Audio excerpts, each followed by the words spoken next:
I'll just launch right in. Is that okay, Bridget? Sure. Yeah. If you want to kind of introduce yourself and a little bit about yourself, and then we do have some questions we've asked the other candidates, and then we just kind of open it up. That's perfect. That's great. Okay. All right. That's really great. First of all, I want to say thank you to you, Bridget. I really appreciate you organizing this. And Craig, thank you for moderating. Craig's going to read any questions that are typed into the chat box by people. And I really appreciate everybody who's come on tonight. It's so great to have this forum. I'm coming to you from north of Peterborough, Ontario. I'm on a cross-country tour. And essentially, this is the traditional territory of the Anishinaabe First Nations. But my home is in Saanich, British Columbia, Vancouver Island.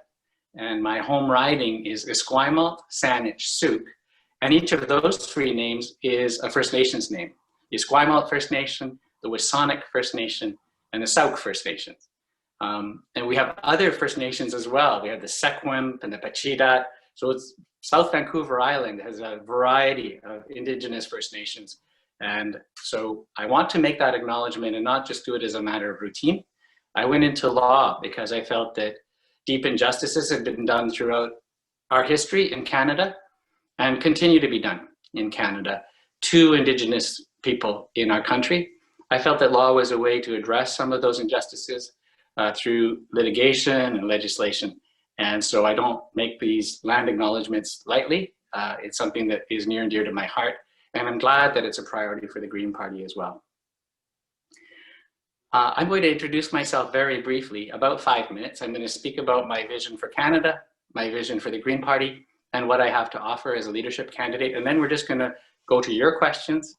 I'm not sure how many questions you have, Bridget, but whatever you have is great. Okay. That's great. And then anybody who wants to type questions into the chat box, feel free. Click on chat at the bottom of your screens. And Craig is happy to read out the questions. And we'll go as long as there are questions. So in terms of my vision for Canada, what I'd love to see is a Canada that's a leader again in the world. We were once seen as a moral leader, a peacekeeping nation, and we're no longer seen that way in the community of nations.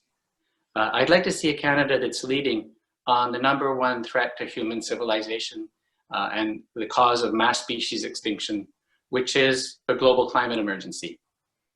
As the 4th largest exporter of fossil fuel energy in the world, as the country that per capita subsidizes fossil fuel more than any other country in the world, Canada has a long way to go before we're seen as a moral leader or a leader in any way on the global climate emergency.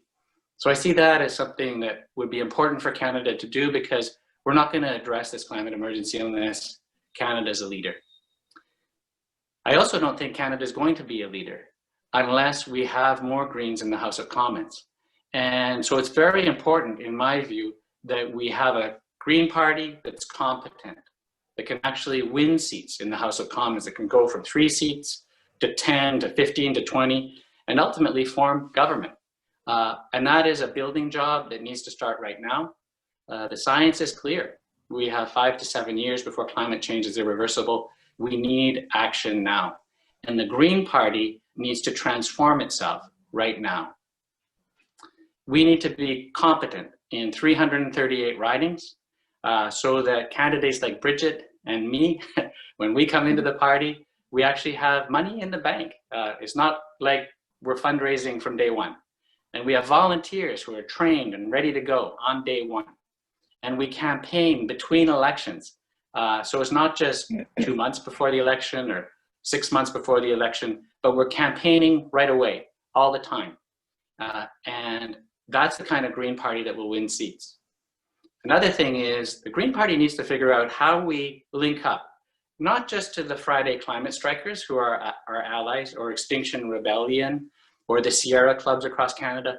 We need to figure out, how do we link up with Black Lives Matter, Wet'suwet'en Strong, Idle No More, and all these other social justice allies of ours. I think if we can become the political cutting edge for a movement of movements, we'll transform Canadian politics. But to do that, we need to transform the Green Party first, and we have a long way to go. We lost our president 2 weeks ago. Our federal council is very divided. We have serious human resources issues that need to be sorted out. And this leads me to my last point, which is what I offer. I've been trained as a lawyer and served in government as a lawyer in government advising NDP, Conservative, and Liberal ministers for 28 years.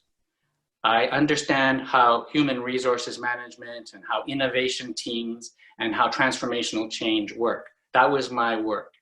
The last 10 years was at the Ministry of Attorney General in Victoria, working on justice transformation. And any of you who know the justice system, any of you who have been divorced or have probated a will know it's not a system designed to help people. It's a system designed for lawyers and judges. And when we said we're going to transform this system, we met with huge opposition, including from our senior management and the senior judges and the senior lawyers. But we found ways around it.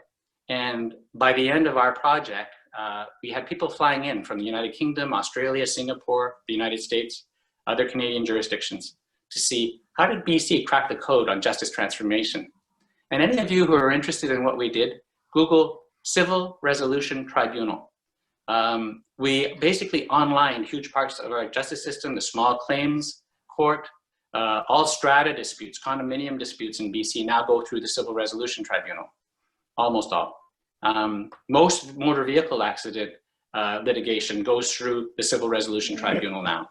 It's transformed civil justice in British Columbia after years and years of failure in failing to make deep change. And what I bring to the party is deep experience in making really major change.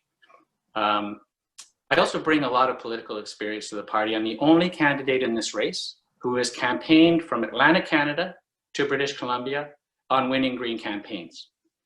We worked really hard. We sent people up from Esquimalt, Saint-Achou, from my riding 7 weeks in a row to help Paul Manley win his by-election. I campaigned in New Brunswick for Megan Mitten. She won that campaign by 11 votes.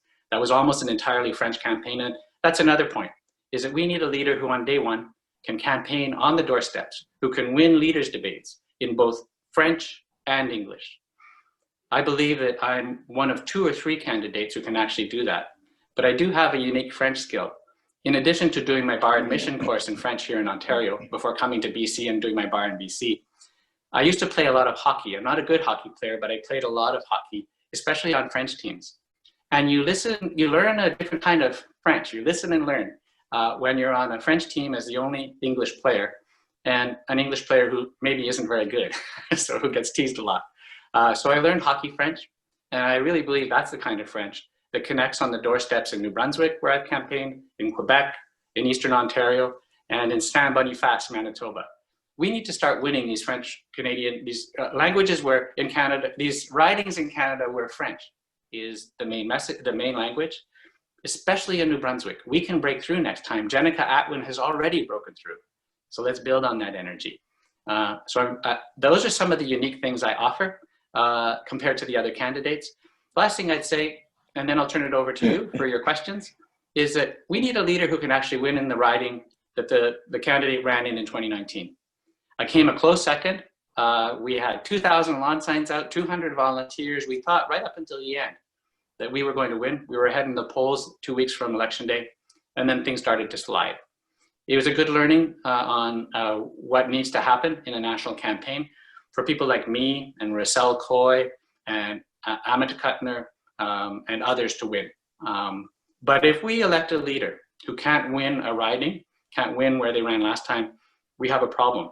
And what we need in this race is a leader who's providing solutions, not providing problems. So those are some of the unique points about my candidacy.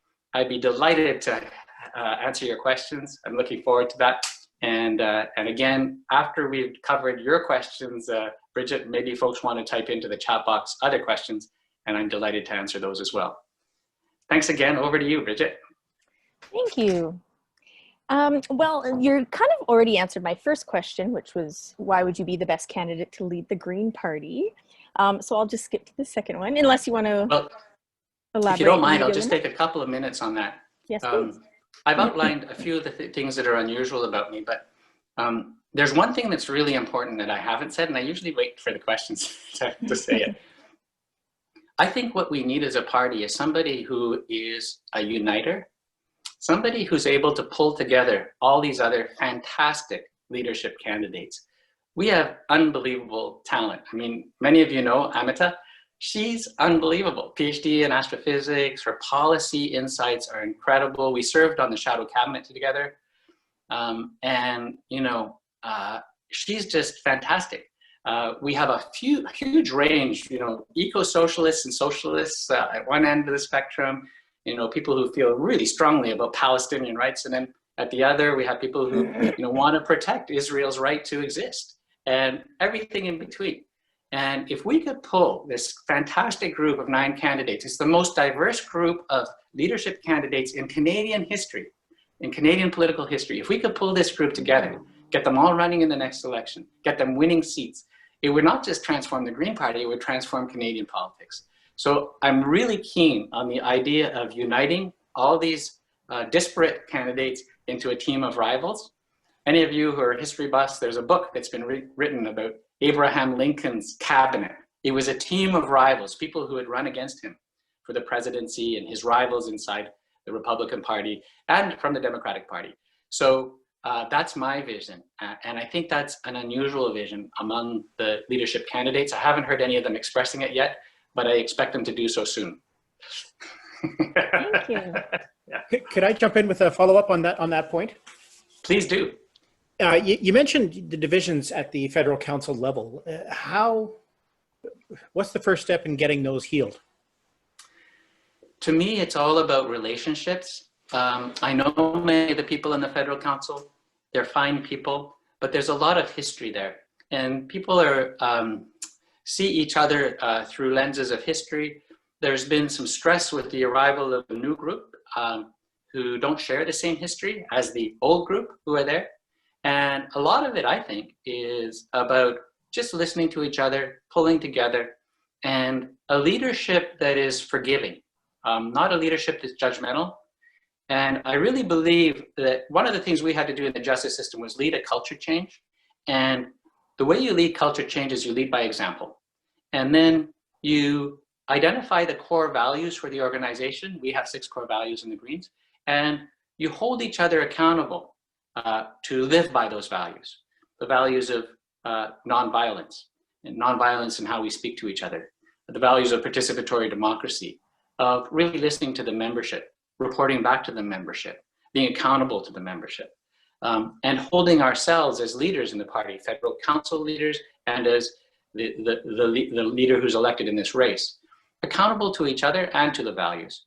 So I think a lot of this culture gets set at the top, and I do think the culture in our party is broken, and we need to fix it, and we need the right kind of leadership to fix it. It doesn't have to be rock star leadership. It has to be listening leadership. It has to be kind leadership and thoughtful leadership. Without that, I'm very worried that these divisions will persist, and the dysfunction we've seen, including throughout the 2019 campaign, will continue. And it can't be allowed to continue.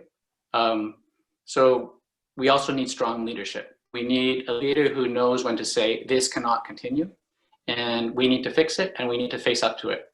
So it's an unusual mixture of strength, listening, kindness, and that takes experience. You really need to know when to be firm and when to be gentle, and that's what I offer. Thank you, David. Thanks. Kind of a secondary follow-up question. How have you handled a difficult situation in the past that involved ethics and communication? Something that it seems, again, something that the Greens federally are struggling with a bit as well. Yeah, it's a very good example. The difficulty with that question is I have too many examples in my head. I've talked about the Justice Transformation Project, and that was really difficult.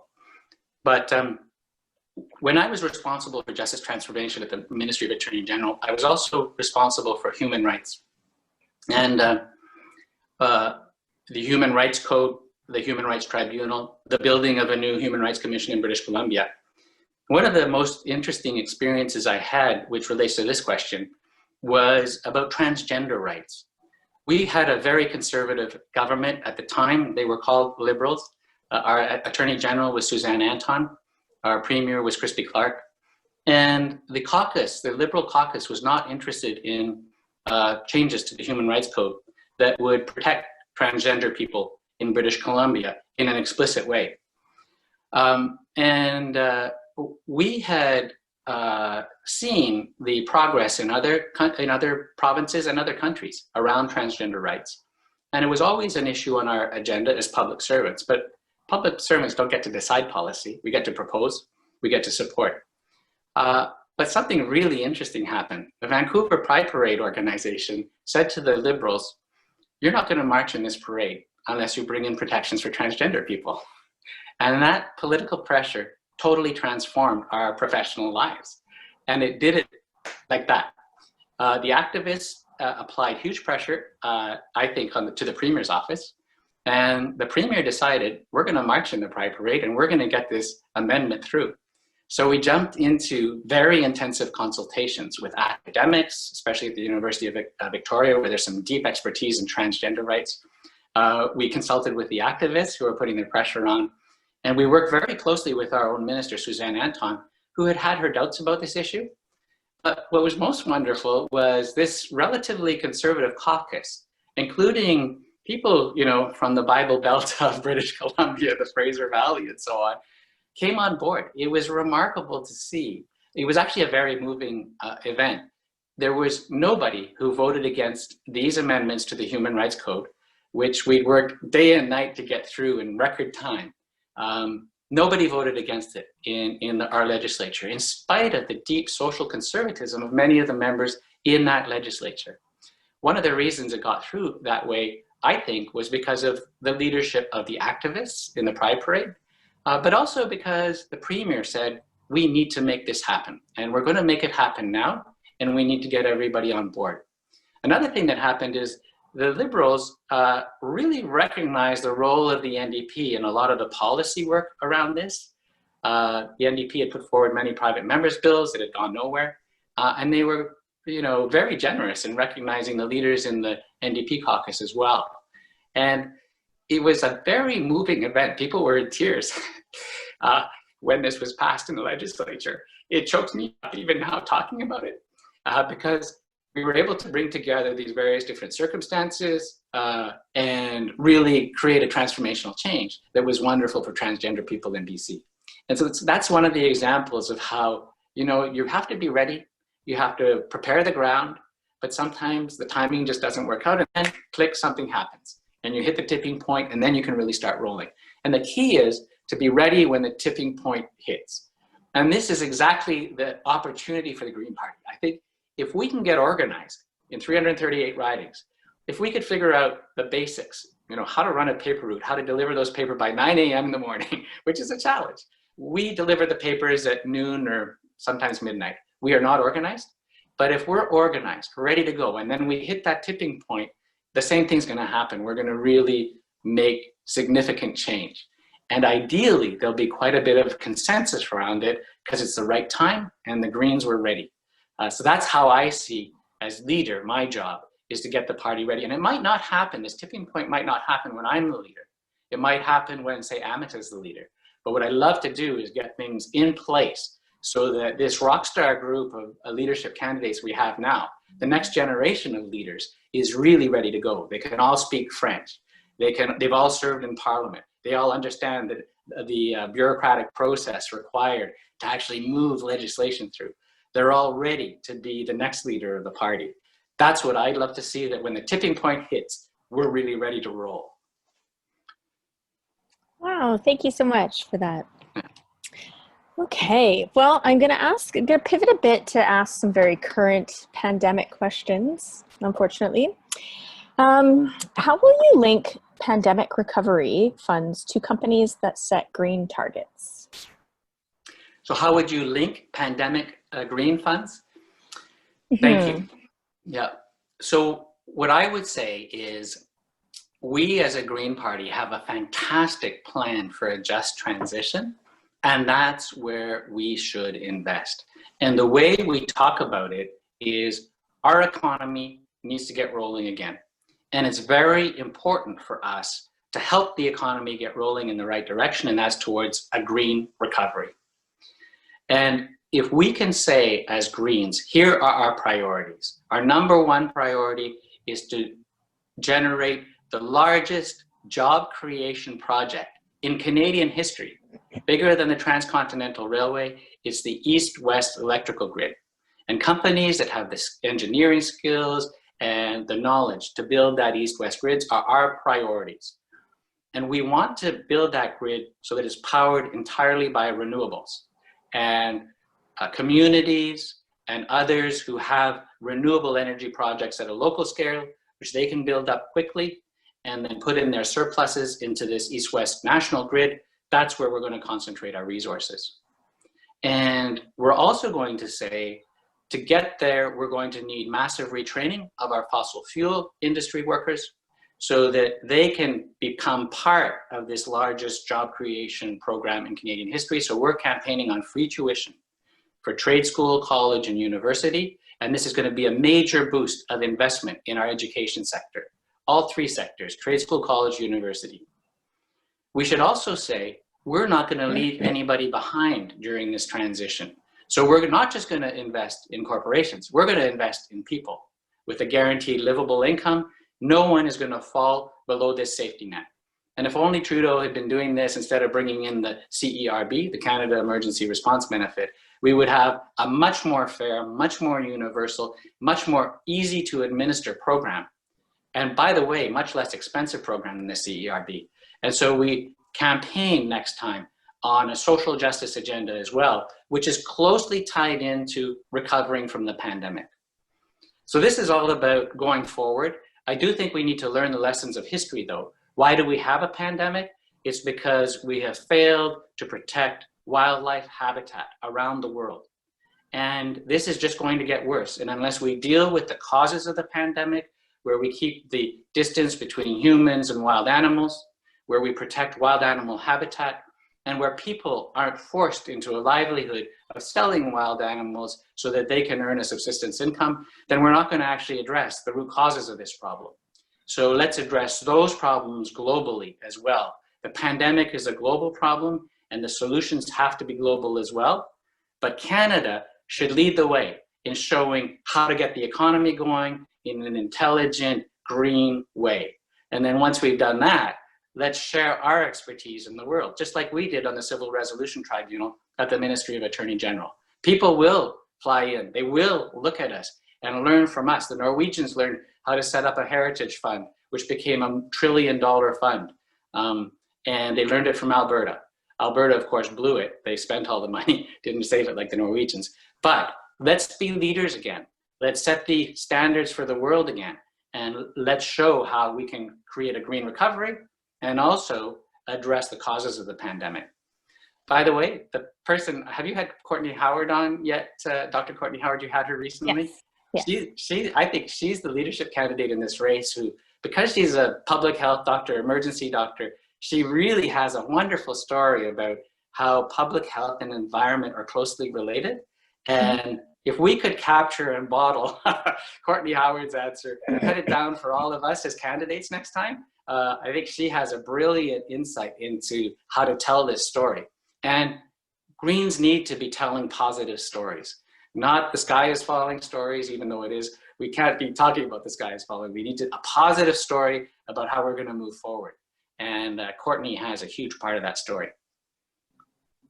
Excellent, agreed. On now that the economy is reopening a bit from the pandemic, we're seeing in Vancouver, we have such a big transit culture.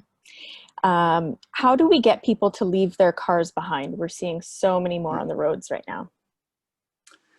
Well, one thing that's happening here in Ontario, which I haven't seen happening at least on South Vancouver Island, is they are blocking off all sorts of lanes and creating single lane roads both ways, and then creating massive bike lanes. And they've encouraged folks to jump on their bikes, get out of the buses and the cars and into the bike lanes. And it's amazing how throughout Ontario, I mean, I've been in Ontario for about 10 days now. I started in Barrie and I went all the way south through Guelph and, you know, Orangeville, all the way south to Welland and then back up through Hamilton. In each of these towns, I'm in Peterborough now, each of these towns and cities, they are really doing a good job of creating space for bike lanes. My wife is Dutch, Annemiek Holthuis is her name, and you look at the Dutch and how they are connecting bikes to rail, to buses. That's really the model on public transit. And actually, you know, Vancouver I see as another leading example of figuring out how do we connect up public transit, bicycle traffic. And I don't know how it is with you. We really noticed, I live on a relatively busy road in Saanich. I've really noticed the number of electric bikes has picked up a lot. They're whizzing by our house all the time. And so I'm a real fan of building these intermodal connections between bus, bike, and electric bike more and more, and getting people out of their cars. And shutting down lanes has been one of the things that's happened in the pandemic that's been really helpful. Nationally, especially here in Ontario, rail is really critical to the answer. We've talked about high-speed rail all the way from Windsor to Quebec City. That's expensive, but I do think we need to figure out how do we embark on the next generation of rail travel. I'd also like to say that let's turn this on its head a little bit so it's not just about transit. Let's figure out how we can keep people working in their offices, working in their homes. I was born in Alberta. I have a lot of family living in rural Alberta around Wetaskiwin, which is in sort of north central Alberta. And if we could keep folks, especially in rural areas, connected to the global economy, because their internet connection is so fast and so reliable, that would be transformative.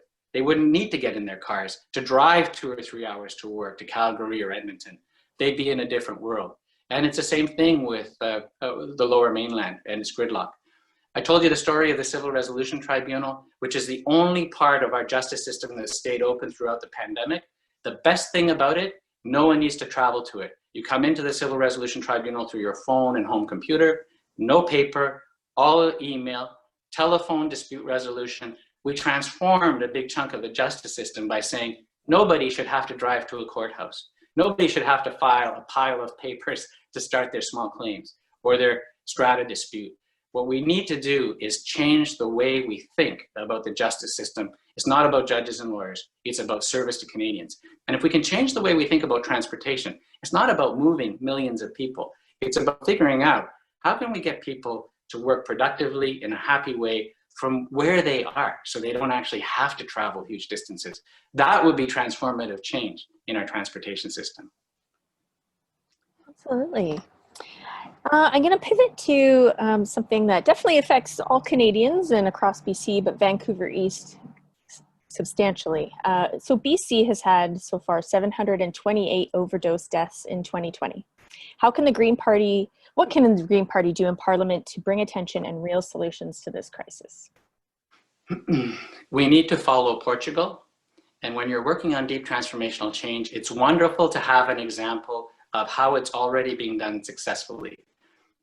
Again, that's what we did in our justice system. We looked around the world for the best examples of dispute resolution systems. We saw that PayPal and eBay were resolving 60 million disputes a year. We saw that Quebec Small Claim Court was saying no lawyers unless you get the permission of the court. We don't need lawyers, they're too expensive, and they favor the rich because the rich can afford lawyers and often win cases thanks to good lawyers. So we need to look around the world for the best solutions on the opioid crisis, and Portugal is doing it already. We also need to look at where the best experts are. And you know where the best expert is on that crisis? Dr. Bonnie Henry. She's already written a report on this. She's laid out exactly what we need to do. Let's take this hero of public health in BC and say, let's not just listen to her every day on the pandemic. Let's listen to her on the opioid crisis because she's nailed it. And what she says in her report is almost exactly what Portugal's already done. So let's take the drugs out of the hands of the criminals, all drugs. Let's put them into the hands of the nurses and the pharmacists, the nurse practitioners and the doctors. And let's make sure that they're able to dispense these drugs and follow medical best practice. And also, let's shift the resources out of the police and into the hands of the medical system. And you know who supports this? The Canadian Association of Chiefs of Police. As I mentioned earlier, the last 10 years of my career was working on transformational change in the justice system.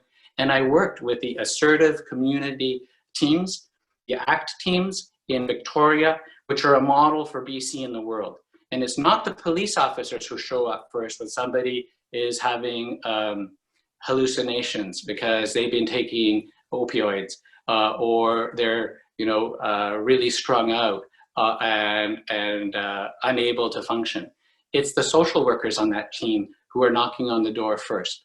The police are there, and if somebody has a knife or a gun, they may have to intervene.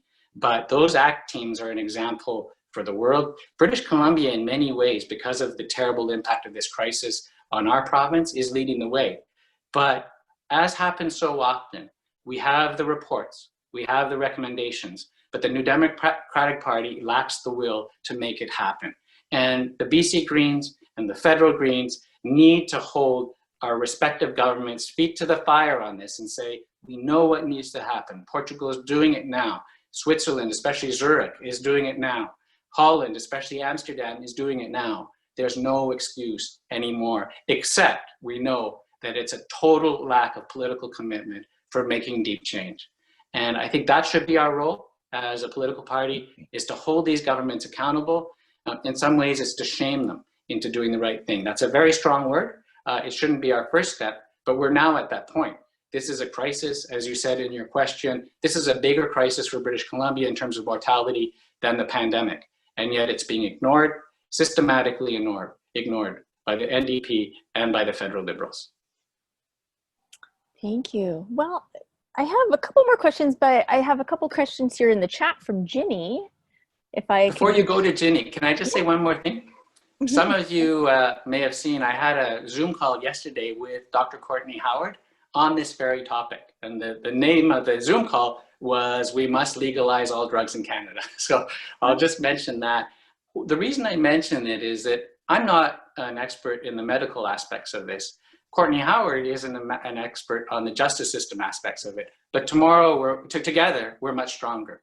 And it's the same thing with the other candidates. Amita knows way, way more about artificial intelligence and innovation in the economy than I do. And so what we need to do, I think, is team up all these very, very knowledgeable and intelligent candidates and bring them all together. Sorry, I just wanted to just add that to my last answer. Well, that's great. Thank you. This is from Ginny Ann. How do Green candidates distinguish themselves from Liberal NDP independent candidates? Last two elections, they had similar platforms, as it's demonstrated at all candidates' town halls, and strategic voting ends up winning in Vancouver ridings. Yeah, it ended up winning in my riding too, in South Vancouver Island. I think there are two key things that distinguish us as Greens from the other three major parties. The first one is that we are a party, and has always been a party, about deep change, deep transformational change. The other parties have always been about incremental change, small steps. And some of you might say, well, the NDP hasn't, and I say, especially the NDP has been. They have never campaigned on a guaranteed livable income before. They have never campaigned on a free tuition program for trade school, college, and university. They campaigned last time on National Pharmacare. They basically copied the Green Party platform. They have fought for equal marriage, but we were first on equal marriage. They followed us. So on almost every important major social justice agenda, the Green Party has been first. And especially in the last campaign, you know, the NDP said, we're campaigning on the Green New Deal. But similarly to the Liberals and Conservatives, their plan was not based on science. They said we need to reduce greenhouse gases by 38%. We were campaigning on a 60% reduction because that's what the scientists said needs to happen, and needs to happen right away. So, and then when Jagmeet Singh laid out the NDP priorities, the 7 priorities they had when the House came back after the 2019 election, you might remember he said, this is what the House of Commons should be achieving. Not one of those 7 priorities related at all to the global climate emergency. So I think what we need to do as Greens is point out how we are more socially progressive, we're more science-based as a party, and we're about deep change, which the other parties, none of the other parties, have ever been about. And we need to make the pitch that now is the time for deep change. The science is clear. We have 5, 6, maybe 7 years before climate change is irreversible.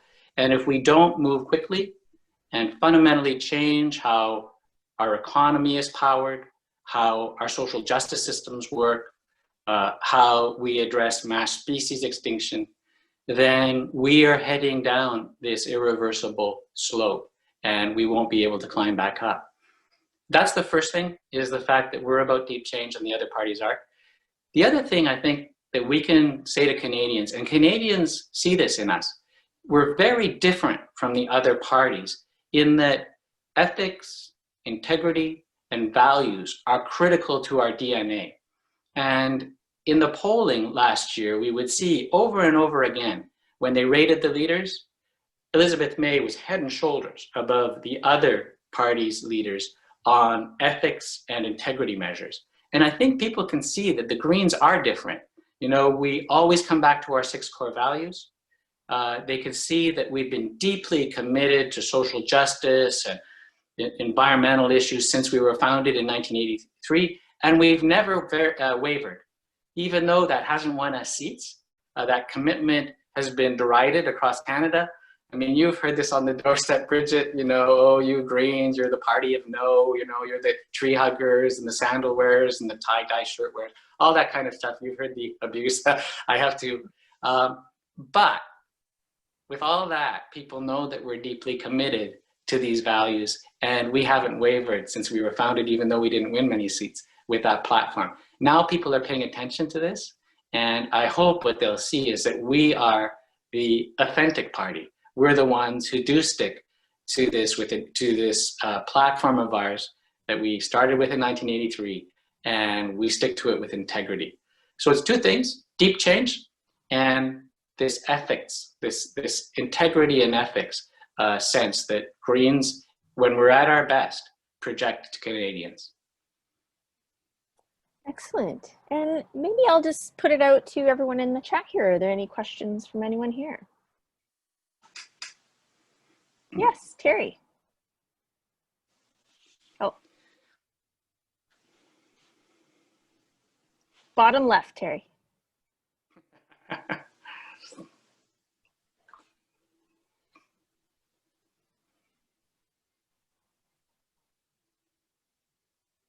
Bottom left on your screen.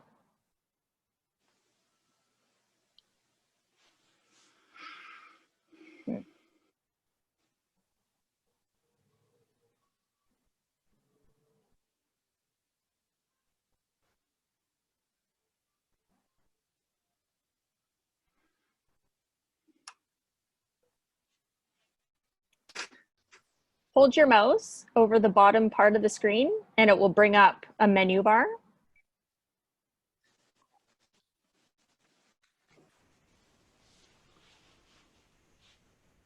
Or you can type your question in the chat if you want. Okay. Okay. Any questions from anyone else? Yes, Peter. Hi, thank you. And you're all probably horrified to see me come up again. And it is going to be more or less on the same thing. And that is tobacco. Indeed, I think you mentioned 720 some odd people so far this year died of opioid overdoses in the province. By the end of the year, more than 6,000 people will have died of tobacco smoke. Over 100 of those will have been non-smokers. It's a scourge, and it's costing us huge amounts of money. And we're letting them get away with it. And Mr. Merner, I love it that you've worked in law here in BC, so you would know that the act that regulates how tobacco is sold can be changed. The age can be changed very easily. It is by order in council, essentially. Is my reading of the act. And I think we should do it. The United States did it last year to 21. It's an experiment that was run from 2005, beginning in Boston, just outside of Boston, and it's worked. And what really gets me is that every day we delay doing that, kids are starting to smoke because they're allowed to go and buy them. And that's a death sentence for a lot of people.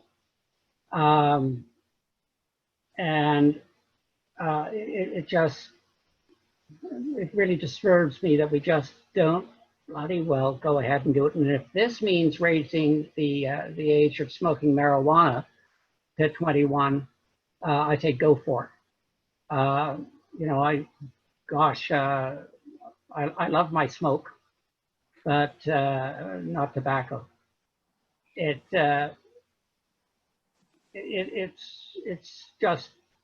just shouldn't be done. And there are all the other costs involved. We live in an ashtray.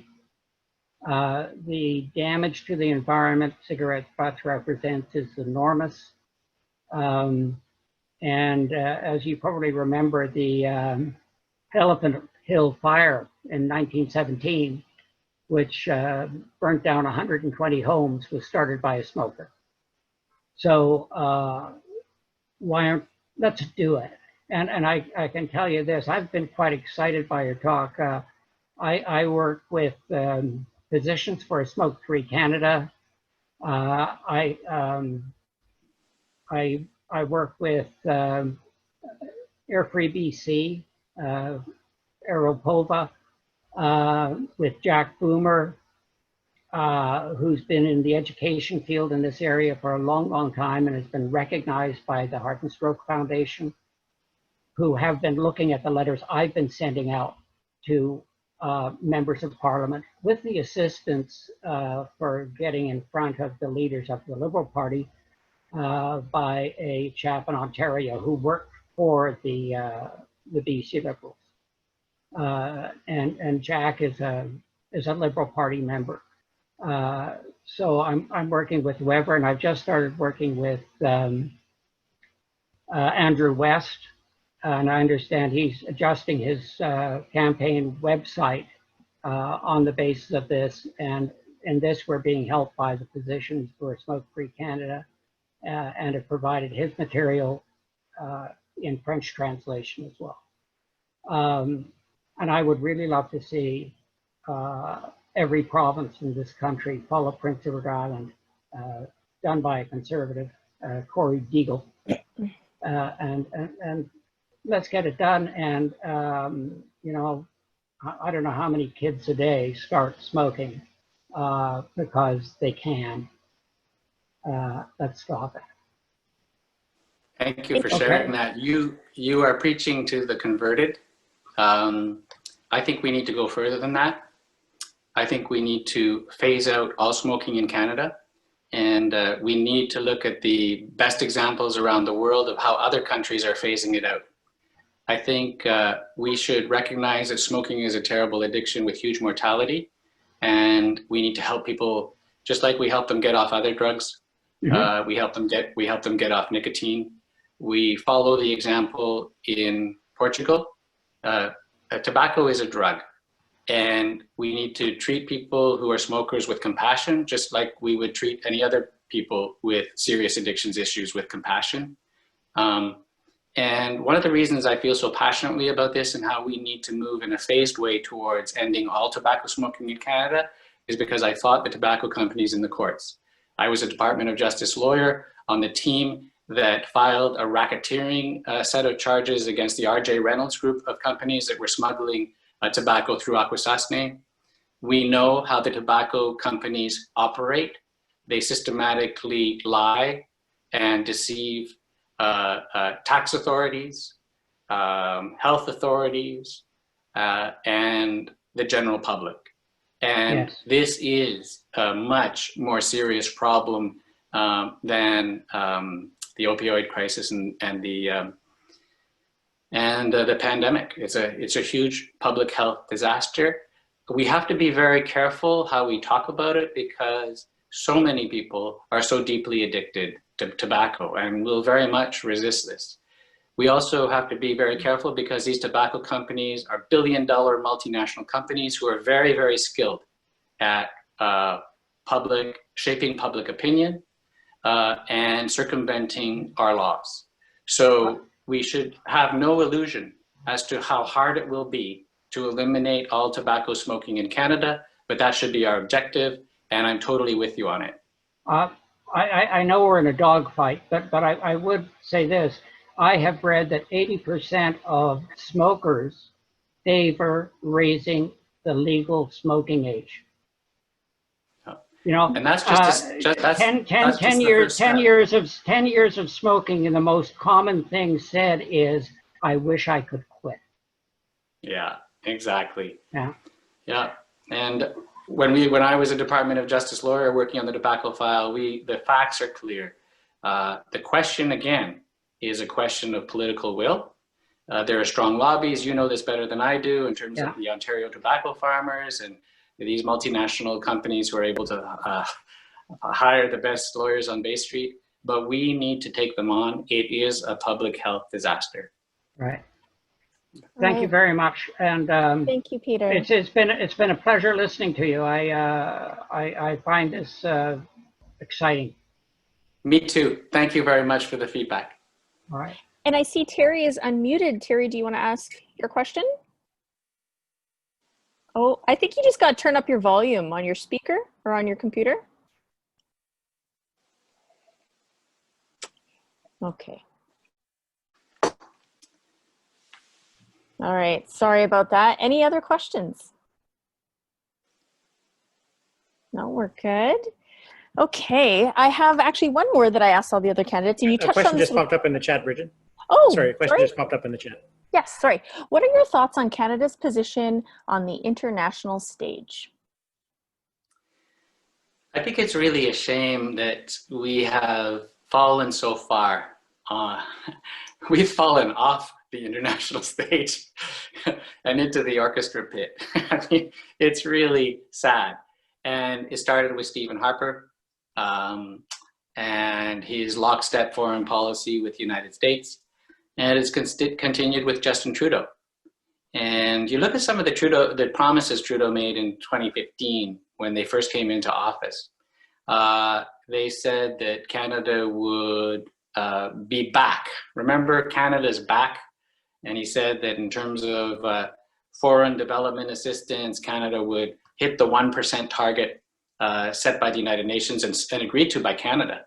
But now under the Liberals, we provide less foreign aid as a percentage of our GDP than even the Stephen Harper Conservatives provided. We're going downhill under the Trudeau Liberals. And I do think, in fairness to the Liberals, that they have probably managed President Trump as well as could be expected. So we should give credit where credit is due. I love it when Elizabeth does that, hard as it may be politically.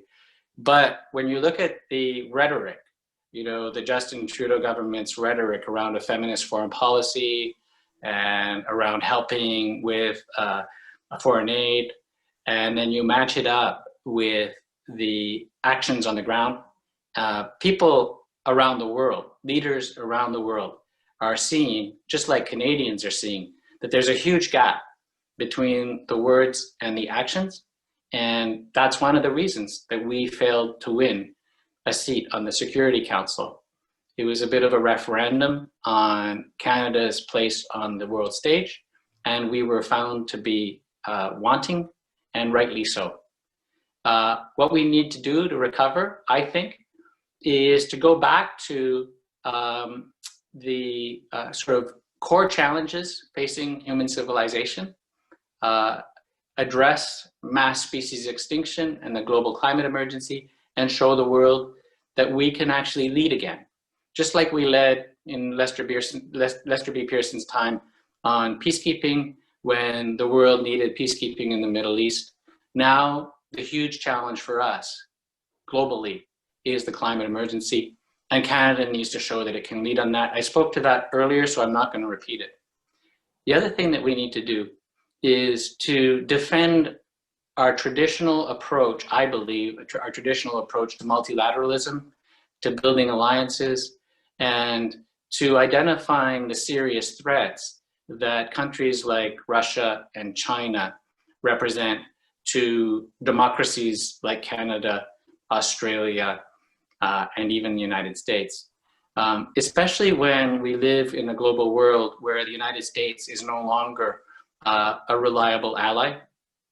We need to build on our relationships with the Commonwealth, our relationships with the Francophonie, and our relationships with the other member of the Five Eyes community, which share intelligence information and intelligence operations.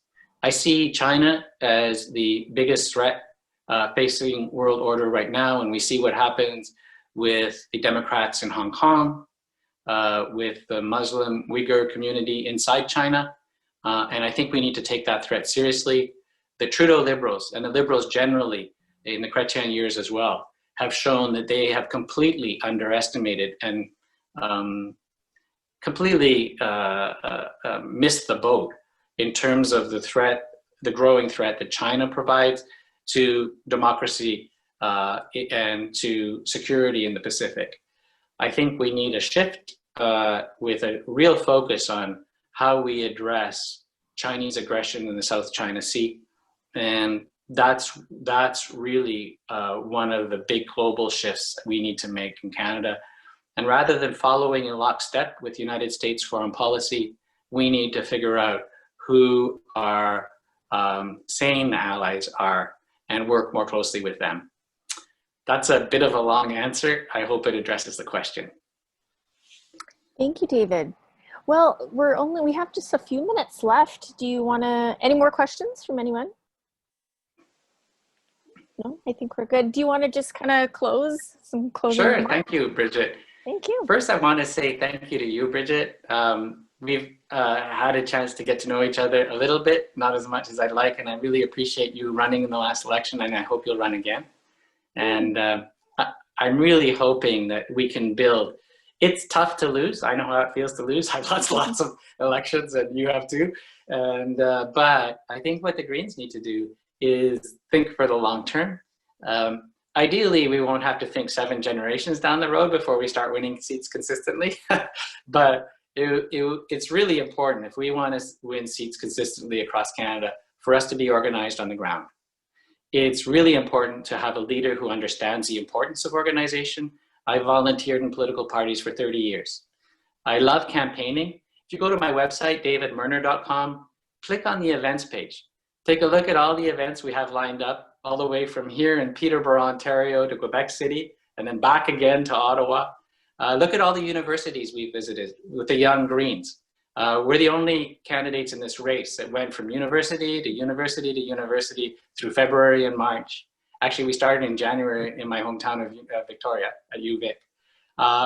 And look at the candidate who's actually crossed the country twice, because that's the kind of leadership we're going to need. People will tell you they have all these wonderful leadership qualities, but look at how they're campaigning.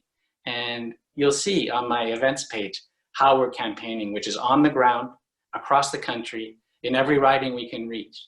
They said to me today, will you be back in Peterborough? And I said, of course I'll be back in Peterborough. I can't wait. Because I actually love campaigning. Elizabeth May famously says she hates politics, and I totally get why she says that. It's a brutal business. But I weirdly like politics. In fact, I love politics and I love campaigning. And I think what we need is a leader who really feels joy in this crazy enterprise and can also inspire others to do the hard work of politics. Barack Obama says politics is 90% perspiration and 10% inspiration.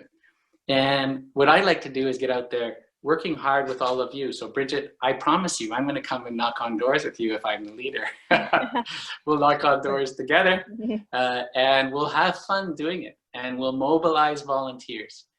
We need a Green Party, though, that is fully diverse. The biggest disadvantage in my candidacy is that I'm a white male, And I totally get why many Green Party members are saying, we don't need another white male leading a major political party in Canada. And I respect that viewpoint. But what I say to that is we need to build up a party to the point where we are a winning organization. I think if we do this right, we could set up the next leader in this race, whether it's Amita Kuttner or Courtney Howard or Annamie Paul, Judy Green, whoever it is. We need to get the Green Party into position to win and to be successful and to put this next generation of leaders into the position where they could be Prime Minister. I don't think I'll ever be Prime Minister, but I'd love to build things up so that this next generation of leadership can do it. I'm just going to finish with this story. I worked with Kim Campbell for 3 years. I was in the Deputy Minister's office at the Department of Justice in Ottawa. My boss was the Deputy Minister. I was a public servant. But we worked closely with Kim Campbell and her political staff, many of whom were from Vancouver. She had a great team. She had a Deputy Minister who was a genius. The Department of Justice ran like clockwork. And he really knew how to work with Kim. She's a difficult person to work with because she's a genius level IQ, but they were a fantastic team. She really was one of the best attorneys general and ministers of justice in Canadian history. She went on to the Prime Minister's office, and you know the history there. It was disastrous. The Conservatives ended up with 2 seats, and it wasn't her fault. She wasn't put into a position to succeed. And what I'd like to do is put the Green Party into a position to succeed, to really break through, because we're organized. We're organized in 338 ridings, and we've connected to this movement of movements. And we're building a Green Party that's connected not just to environmental groups, it's connected across the country, as I said earlier.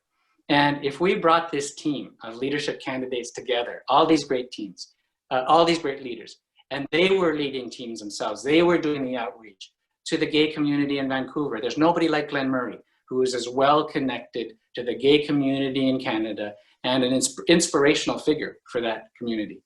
If we had Amita reaching out to the scientists in Canada as our bridge to the science community, who are our natural allies, we're the only party in Canada following the advice of the climate scientists right now.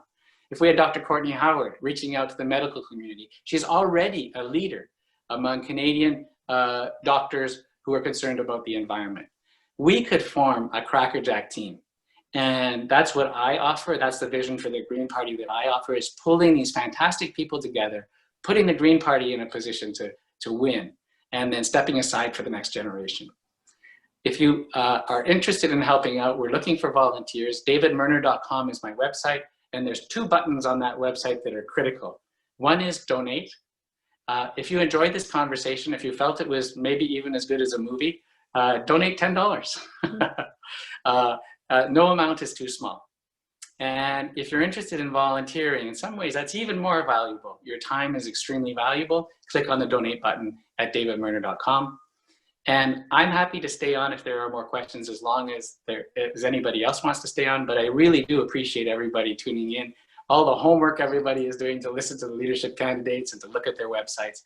Thank you very much. And thank you, Bridget, again, for convening us. Thank you, Craig, for doing the recording and for being there for me every night. I really appreciate it, Craig. And if there are more questions, I'll stay on. If not, it's now 11:05 Ontario time. Oh, goodness. So I'm happy to jump in the shower after a long day of campaigning across Ontario, and starting again tomorrow on my way to Ottawa, Gatineau, Montreal, and Quebec City.